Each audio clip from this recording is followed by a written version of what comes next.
Extrait numéro 5. Sorel et les mages de la Maria. Bonjour à tous et à toutes. Je suis très heureux et infiniment reconnaissant de pouvoir vous partager aujourd'hui un dernier extrait audio de l'histoire intitulée Sorel et les mages de la Maria. J'espère de tout cœur qu'elle vous plaira et je vous remercie encore du fond du cœur pour toute votre gentillesse, votre attention et votre compréhension. Merci infiniment à toutes et à tous.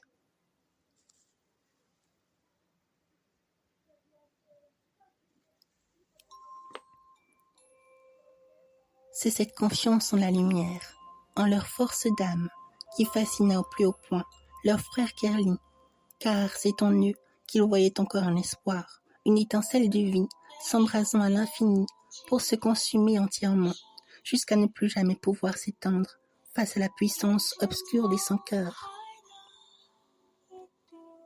Cette lumière si radieuse qui provenait de leur âme ravissait leur frère Kerli, tout en ranimant cette flamme de la volonté, du courage et de l'espoir dans son cœur de plus en plus tourmenté par la tournure des événements. C'est dans les larmes que cette compréhension qu'il fut sur le point d'oublier vint toucher son âme, et c'est par elle qu'il put reprendre courage en s'exprimant avec tout son cœur. Sorel, Maggie, Roxa, Souana, mes frères, mes sœurs, si vous saviez comme je me sens impitoyable devant votre lumière si courageuse et si vaillante. Vous faites face aux ténèbres par votre bravoure qui resplendit de vous. C'est l'espoir de la lumière qui vous anime. Quant à moi, j'étais sur le point d'abandonner, en voulant à tout prix choisir le chemin le plus facile, celle de fuir les ténèbres avant qu'il ne soit trop tard. Mais j'ai eu tort, et c'est pourquoi je vous remercie. Vous êtes la lumière qui éblouissait mon cœur. Vous venez de ranimer mon courage et ma détermination pour pouvoir être capable de tenir debout et de se mesurer au Seigneur de l'ombre. Oui, vous avoir à mes côtés est vraiment le plus beau et le plus grand des cadeaux que la lumière divine m'a confié. Vous pouvez donc compter sur moi pour l'affronter au besoin. Je vous suivrai et je vous protégerai sans que la peur puisse dicter mes pas. Oui, ensemble, nous pouvons encore avoir de l'espoir. Plus forte encore que l'ombre, leur lumière semblait jaillir de plus belle. Ranimant la vivacité d'esprit de leur frère Kerni, leurs corps se réjouirent ensemble de cette force d'âme si pure qui les animait de plus en plus intensément. Sorel, Maggie, Roxa et Sewana lui sourirent tous avec un amour débordant de tendresse, car ils étaient fiers de leur frère Kerni et surtout si fiers de ce lien si fort qui les maintenait toujours dans la lumière. « Je t'en prie, Kerni, lui déclara Maggie en douceur. N'aie plus honte de toi devant ce que tu peux ressentir face aux ténèbres. C'est normal d'avoir peur après tout. Je ne te cache pas non plus que nous sommes tous effrayés. Mais c'est bel et bien face à tant de terreur que l'espoir semble naître de plus belle dans nos cœurs. C'est un sentiment étrange que je n'arriverai pas très bien à définir. Enfin, quoi qu'il en soit, c'est cette force qui est en train de nous animer. Visiblement, c'est l'œuvre de la lumière qui semble jaillir de nos cœurs par cette pureté d'âme qui nous ennoblit tous, jusqu'à faire preuve d'un grand courage et d'une grande volonté d'esprit. Oui, reprit Sorel d'un air calme et paisible. Maggie a tout à fait raison. Sache, Kerli, que nous n'avons encore jamais douté de toi jusqu'à présent. Nous t'aimons si fort que si tu ne plus rien comprendre ce qu'est en soi l'amour. Cette énergie si pure qui nous anime si profondément de l'intérieur. Sois fier de toi, marmonna Roxas avec tendresse. Toujours, Kerli, comme nous le sommes toujours en voyant et en reconnaissant à chaque instant la belle âme que tu es et que tu incarnes à nos yeux. Tu nous le promets, pas vrai? À leurs mots, remplis d'affection et d'amour pour lui, Kerli laissa une nouvelle fois quelques larmes couler sur son doux et beau visage. Puis, il leur sourit à nouveau et dit, le cœur rempli de joie. Oui, je vous le promets, mes frères, mes sœurs. Oana s'approcha alors de son frère Kerli et lui répondit avec un énorme sourire. Bien, maman et papa seraient tout aussi fiers que nous, tu sais. Et maintenant, allons-y, tous ensemble. Oui, s'écria-t-il à son tour. Allons secourir la noble Estalia, sans plus tarder une seconde de plus. Leur courage et leur détermination à tous étaient palpables. Cela ne faisait aucun doute.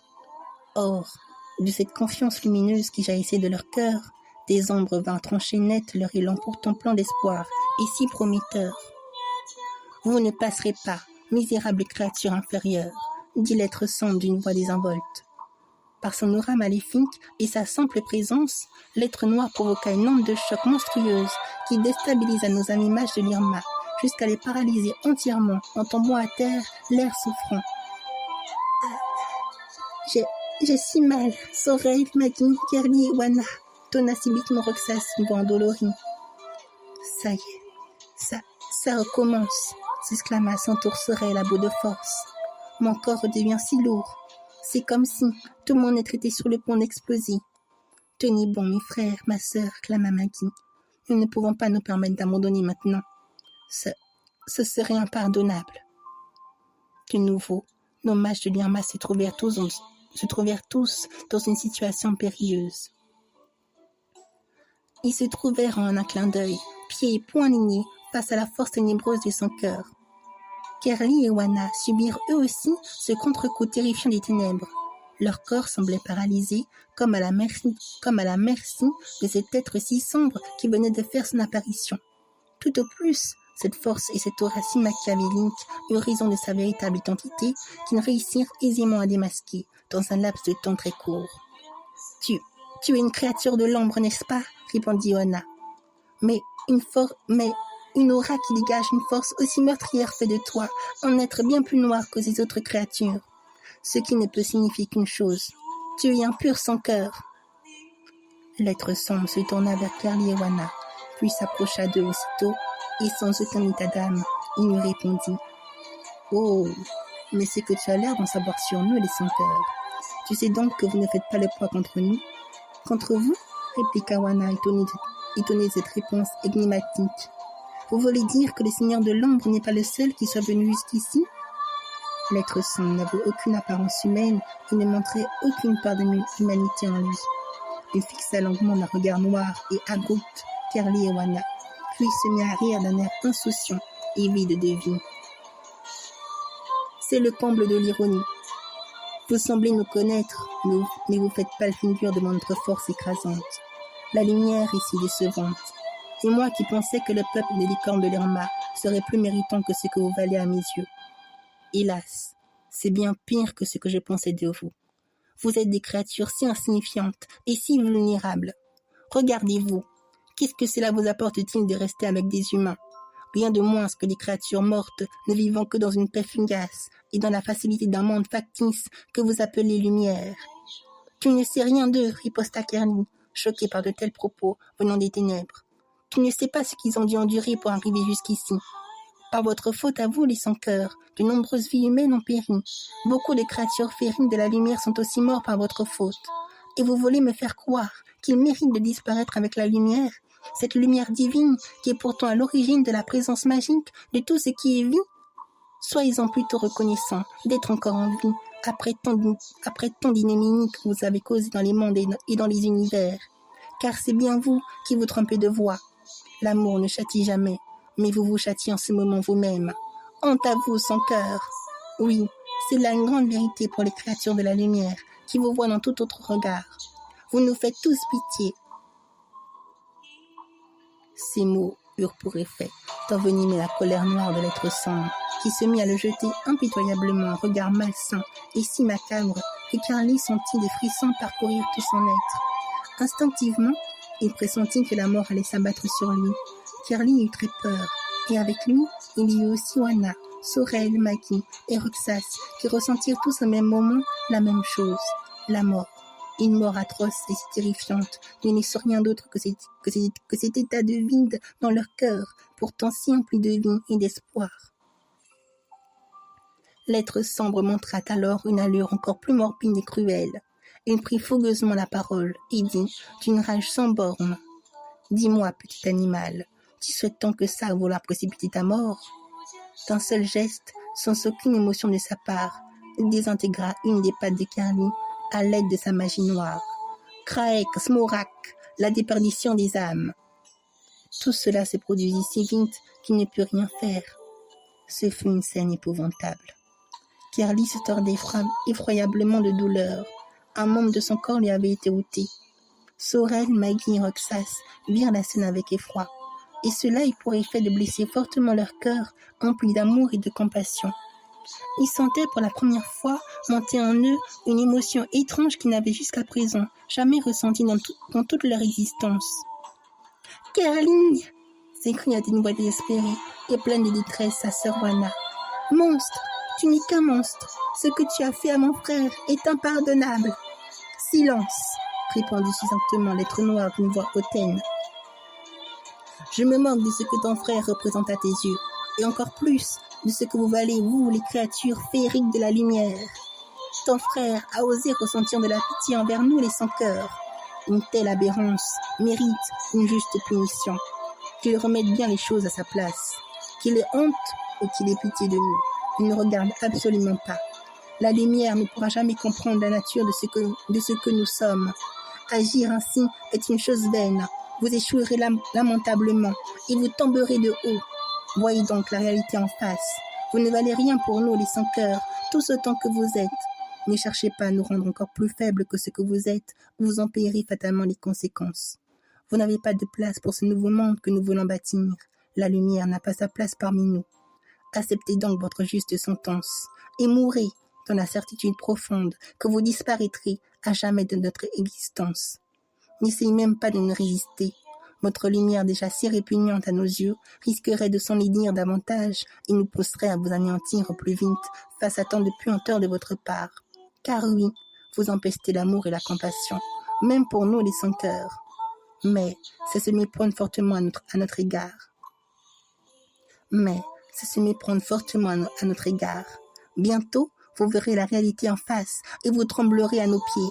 Ce n'est plus qu'une question de temps avant que nous éliminions tous les humains. Et maintenant que nous vous avons trouvés, vous ne pourrez plus nous échapper. C'est la mort qui vous attend. Les propos de l'être noir, accompagnés de ces actes ignobles vis-à-vis de leur frère Carly et de leur sœur Wana, suffirent à rendre Maggie, Sorel et Roxas complètement hors d'eux. Mais étrangement, cette vive émotion qu'ils ressentirent tous en leur cœur à ce moment-là plut énormément à l'être sombre qui n'hésita pas une seule seconde à les provoquer. Alors, misérable humain, vous ne réagissez même pas. Vous comptez donc regarder votre frère et votre sœur licorne mourir devant vos yeux? Soit, je vais donc réaliser votre souhait et les anéantir en premier. Asimo, teinté d'une incroyable rage, il déploya une aura encore plus dévastatrice et la dirigea volontairement vers Carly et Wana, qui furent totalement impuissants face à la puissance écrasante de ce sans-cœur. C'en est fini de vous, Yvork, la colère des ombres noires. Alors que tout semblait fini pour eux, un miracle se produisit. La puissance magique que Sorel, Maggie et Roxas affluèrent en force et parvinrent à briser la magie noire si intimidante du sans-cœur qui ne revenait pas. Tous les trois usèrent à ce moment précis d'une magie inconnue mais que leur cœur connaissait. Avant même que l'être sombre ait porté son coup sur Carly et Wana, les trois mages de l'Irma se déplacèrent à une vitesse hallucinante et réussirent ensemble à contrer l'attaque fatale du sans-cœur. « Lumina Chaerziem, la lumière incandescente des âmes !» prononcèrent-ils tous en chœur d'une vive voix solennelle et radieuse. Leur lumière émanait d'une force encore plus vive et plus belle, et leurs yeux furent marqués d'un soleil étoilé, d'une couleur si éclatante et inconnue, sortant tout droit des mondes que l'on pourrait croire imaginaires ou perdus. Leur changement brutal d'apparence, ainsi que cette force soudaine dont ils venaient de faire preuve à un moment si critique de leur existence, n'échappèrent pourtant point au sans-cœur qui se lire à travers leur regard. Il sortit indemne de leur magie, mais il ressentit que quelque chose de très grand avait changé en eux. Cette puissance l'interpella vivement en son fort intérieur. Ces humains ne sont décidément pas ordinaires, se dit-il répondant lui-même. Il faut que nous les éliminions maintenant, avant que les seigneurs de l'ombre se rendent compte du pouvoir du sceau divin des êtres légendaires qui sommeillent en eux. Je refuse de croire que ces humains seraient capables de nous poser problème. Et pour ce faire, je vais les détruire ici même. Tu as osé t'en prendre à notre famille, répondit solennellement Roxas en le regardant droit dans les yeux. À ce moment précis, tu étais vraiment prêt à les détruire sous nos yeux. Tu n'as même pas ressenti du dégoût et de la culpabilité pour l'acte horrible que tu viens de commettre sur notre frère Kelly. Tu n'as même pas ressenti du dégoût et de la culpabilité pour l'acte horrible que tu viens de commettre sur notre frère Kelly. Tu es vraiment un être ignoble. Tout cela m'attriste de m'apercevoir que vous, les sans-cœurs, n'êtes rien d'autre qu'un amas de haine n'ayant pour but que la vengeance, le pouvoir et la destruction. Ces mots toujours remplis de compassion à l'égard du sans-cœur n'eurent pourtant aucun impact sur lui qui ricana la froideur de la bêtise humaine à ses yeux. Pauvre humain, vous voulez vraiment mourir d'atroces souffrances, c'est ça? Si vous essayez de m'importuner encore une fois avec votre compassion, je vous détruis sur le champ. C'est donc toujours ce que tu as à dire, réclama Roxas avec ardeur. Vous, les sans-cœurs, vous ne valez donc que ça? Roxas chercha par tous les moyens à espérer voir en lui ne serait-ce qu'une étincelle de vie qui pourrait lui rendre un cœur.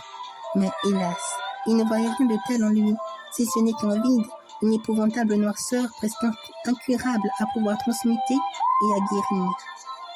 Pourtant, même après s'être confronté de face à face avec les sans-cœurs, son âme ne put tout simplement se résoudre à valider l'existence insoluble de tel être parmi les règnes féeriques de la lumière. Ou du moins, cherchait-il à les comprendre. Mais il n'y arrivait pas non plus. Son cœur lui empêchait de trop vouloir comprendre la raison incorrecte des sans-cœurs, à s'entêter dans les actes des ténèbres de la corruption. Car il savait que s'il franchissait cette barrière, les ténèbres auraient sans doute raison de lui, au point de devenir à son tour comme eux. « Cela suffit, Roxas, tonna Maggie d'une vive voix. J'en ai assez entendu. Ça ne sert à rien de vouloir le raisonner. Les sans-cœurs ne ressentent aucune émotion lumineuse. Et pourtant, comme tu le vois, ils existent bel et bien. C'est la triste réalité des choses. Nous n'avons pas le choix. Il va bien falloir nous battre pour espérer le vaincre. Oui, reprit Roxas, désolé. Tu as raison, Maggie. C'est la meilleure chose que nous puissions faire en tant que mage de l'Irma. Wana, Kerlin, répondez-moi, s'écria de son côté Sorel. Est-ce que vous allez bien? À l'instant, face à ce sans-cœur, vous nous avez sauvés par une magie qui nous est bien inconnue. Je vous remercie, Sorel, Maggie, Roxas, tonna Wana en pleurs. Je suis saine et sauve, mais Carly a perdu connaissance. Sa blessure est trop profonde. Si cela continue, il risque de mourir. Il faut le soigner avant qu'il ne soit trop tard. Non, vous n'y êtes pas du tout, l'interrompit brusquement l'être sombre. Votre frère est condamné. Sa mort est imminente. Ces mots si cruels et perfides pour des cœurs purs et innocents à l'image de Roxas, Maggie et Sorel furent durs à entendre pour eux. L'espoir, après tout, était leur raison d'être. Cela faisait partie intégrante de la réalité. Désespérés par une situation aussi critique que celle-ci, ils ne purent tout simplement faire autrement que s'accrocher coûte que coûte à cet espoir qui provenait de leur cœur empli d'amour et d'une vive lumière encore insoupçonnée à leur conscience véritable. « Non, je ne te permets pas, répondit Maggie, sûre de ce qu'elle pensait. Tirer des conclusions hâtives aussi morbides te fait dévier du sens de la raison, car les ténèbres ne peuvent triompher de la lumière en y instillant la mort dans tout ce qui regorge une moindre parcelle de vie. »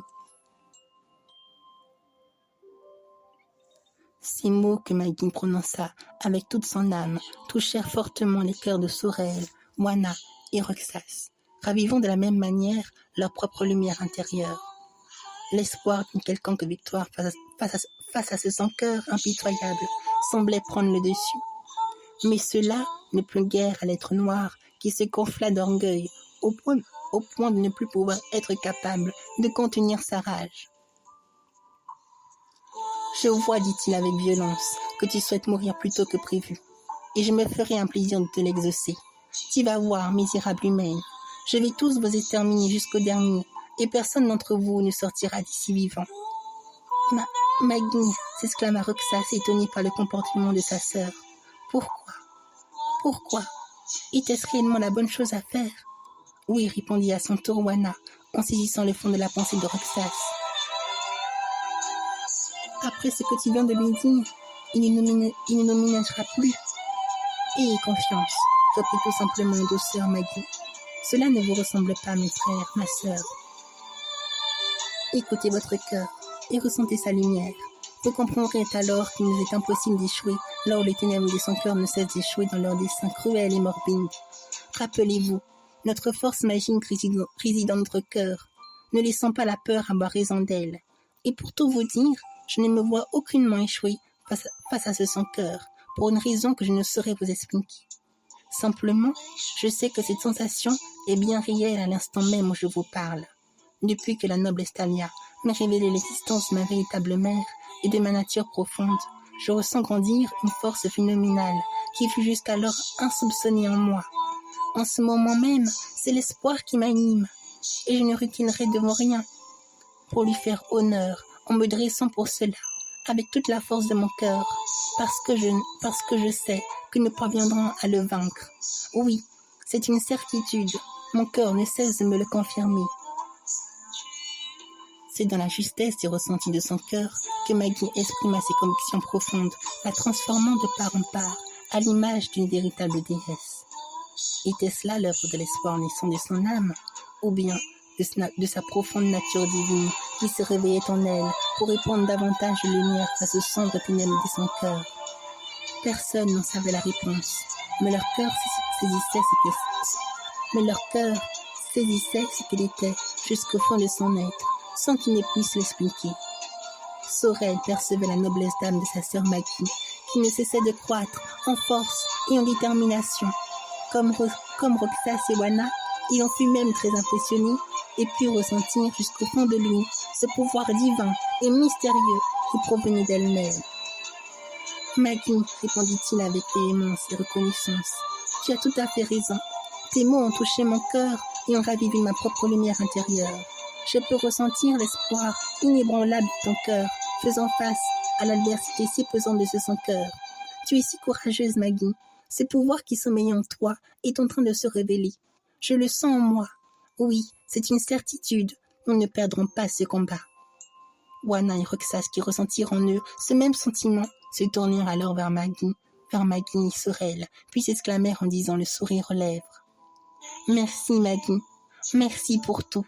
Faisons honneur à notre cœur, tous ensemble. L'âme noire de l'être sombre se gorgea d'une force magique si monstrueuse qu'ils crurent tous que sa haine si laide et si violente allait être sur le point de s'abattre sur eux. Pourtant, nos jeunes amis mages de l'Irma gardaient leur position de courage sans jamais baisser les bras. Leurs regards furent désormais encore plus imbibés de cette forte volonté à ne jamais abandonner, quelles que soient les épreuves les plus ardues qu'ils se devront de surmonter face aux ténèbres de son cœur. L'être noir regarda attentivement d'un air insoutenable Maggie, Sorel, Roxas, Kerly et Wana, qu'il dévisagea avec une amère cruauté. Il n'y a jamais eu d'espoir pour la lumière. Vous êtes voués à disparaître, tout ce temps que vous êtes, Razurivius, l'ode de la tourmentation des ombres noires. Sans aucune pitié de sa part, l'être sombre fut bel et bien prêt à en finir avec eux. Déployant une force surhumaine, il n'hésita pas une seule seconde à sa victoire.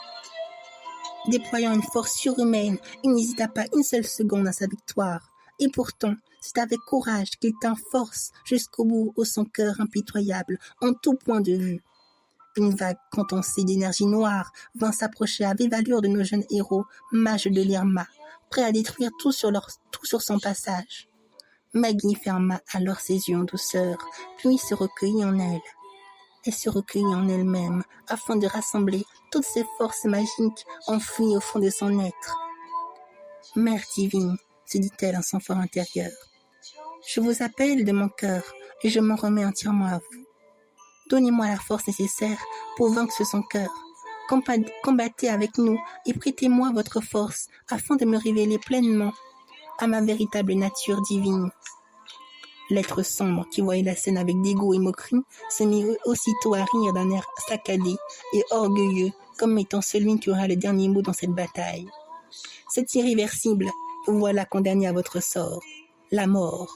Que la force ténébreuse de son cœur s'empare une bonne fois pour toutes de votre âme. » L'onde de choc était sur le point de se fracasser sur eux, mais ils restèrent tous debout, le regard empli de vie et de volonté à vouloir se dresser devant toute l'immensité obscure de son cœur, sans jamais fasciner et croire jusqu'au bout en l'espoir qui animèrent plus profondément leur cœur.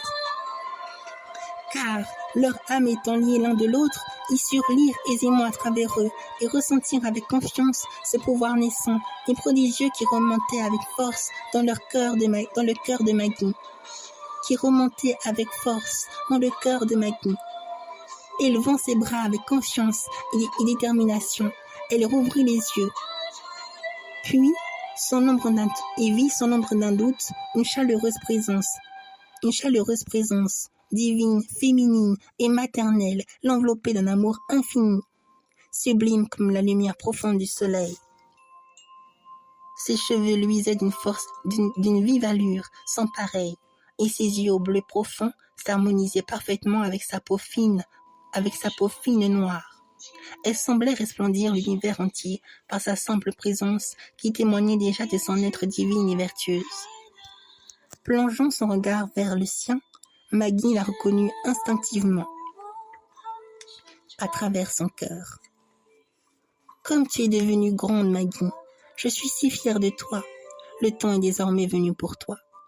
Pour pouvoir vaincre son cœur, tu dois manifester ta divinité, puis l'incarner pleinement en tant qu'enfant de la lumière divine, qui prend sa source au sein du pouvoir des déesses. Continue de te rappeler à ta véritable essence et accepte-la comme faisant partie intégrante de toi. Alors, tu trouveras la force nécessaire. Je vais t'aider, mais n'oublie pas que je serai toujours en toi. Libère ton pouvoir des déesses, celle qui sommeille encore en toi. Libère-la, maintenant, au nom et pour le bien de la source divine de toute vie. » D'un geste simple, elle posa sa main sur le cœur de Maggie et prononça ces dernières paroles. « Je t'aime si fort, mon enfant. L'espoir des déesses repose sur vous.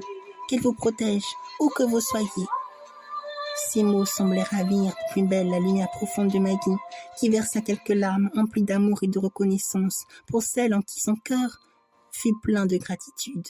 « Merci, Mère divine, » se dit-elle en elle-même. « Je ne vous décevrai pas. » Son cœur s'illumina d'une force phénoménale et ses yeux devinrent d'un bleu profond, ahurissant et tellement beau.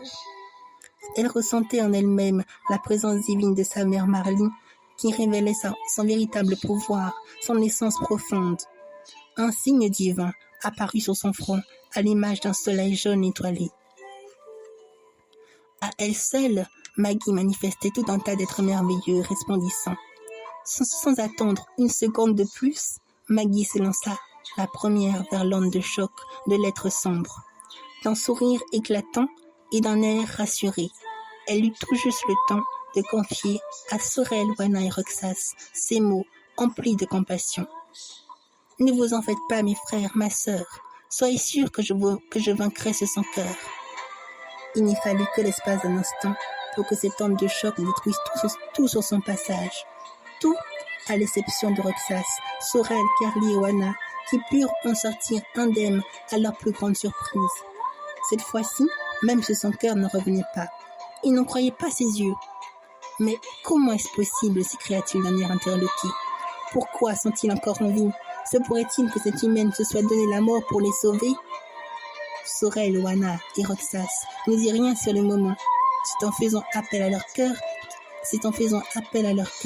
qu'ils surent qu'elle était encore en vie. Seul son cœur fut incapable de ressentir sa présence, qui émanait en elle une force nouvelle et sempiternelle, se moquant avec mépris et fierté. Pauvre créature, se donner la mort pour vous sauver. C'en est presque pitoyable. C'est si pitoyable que c'en est presque stupide. Votre bêtise humaine ne cessera donc jamais de nous surprendre. Votre mort n'a été retardée que d'un instant, mais soyez sûrs que vous n'y échapperez pas. Je vous réserve une mort plus terrifiante que jamais, une mort qui vous dépouillera définitivement de vos âmes de lumière. Pour autant qu'il crut en la mort de Maggie, l'étrange sérénité silencieuse qui émanait de Sorel, Wana et Roxas n'échappa guère à l'esprit vigoureux de son cœur qui sentait peu à peu à son insu la situation s'échapper de son emprise et de son contrôle. Non, Tu te trompes lourdement, rétorqua Sorel d'une voix pleine d'aisance et de confiance. Maggie n'est pas morte. Ce lien du cœur que nous avons établi entre nous nous permet de ressentir fortement sa présence. Oui, en ce moment même, sa lumière est bien plus forte et plus éblouissante que jamais. Les ténèbres ne sauront l'ébranler. Tu as tort de sous-estimer le pouvoir du cœur, ce lien si fort et si magique qui nous unit et qui font réellement de nous les guerriers mages de la lumière divine. Vois par toi-même son cœur. Regarde bien maintenant ce qui va suivre et prépare-toi, car cette bataille est bien loin d'être terminée.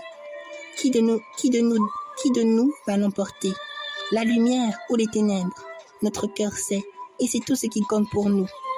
Bien parlé, Sorel, répondit alors à son tour Roxas. Nous sommes les mages de l'Irma, les enfants de la lumière divine, et nous ne capitulerons jamais face aux ténèbres de son cœur, parce que, voyez-vous, nous avons un cœur qui ressent la vie tout entière, plein d'espoir, d'amour, de lumière, de magie. Telle est notre force. Et vous ne pourrez jamais nous l'ôter à votre guise. La lumière divine fait partie intégrante de notre âme, et il ne pourrait en être autrement.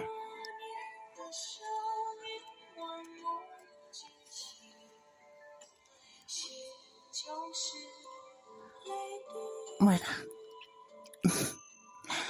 Alors, j'espère que ce dernier extrait de conte audio vous a plu. Je suis désolée, sincèrement désolée pour les temps parfois. J'espère que j'ai bien lu, que j'ai essayé de bien lire, que ce soit bien lisible et que vous ayez apprécié. Voilà. Et alors, je tiens aussi de tout mon cœur à remercier l'artiste, les deux artistes dans cette chanson deux artistes chinois, Zhou Shen et Charlie Zhou, duquel j'ai pu reprendre cette chanson merveilleuse qui provient d'un drama chinois qui s'intitule The Blue Whisper. Voilà, la chanson s'intitule Mermaid Song. Voilà, Mermaid Song. Je l'aime beaucoup, j'ai beaucoup apprécié cette chanson qui touche beaucoup le cœur et l'âme d'enfant. Je trouve ça fait beaucoup voyager. J'aime beaucoup.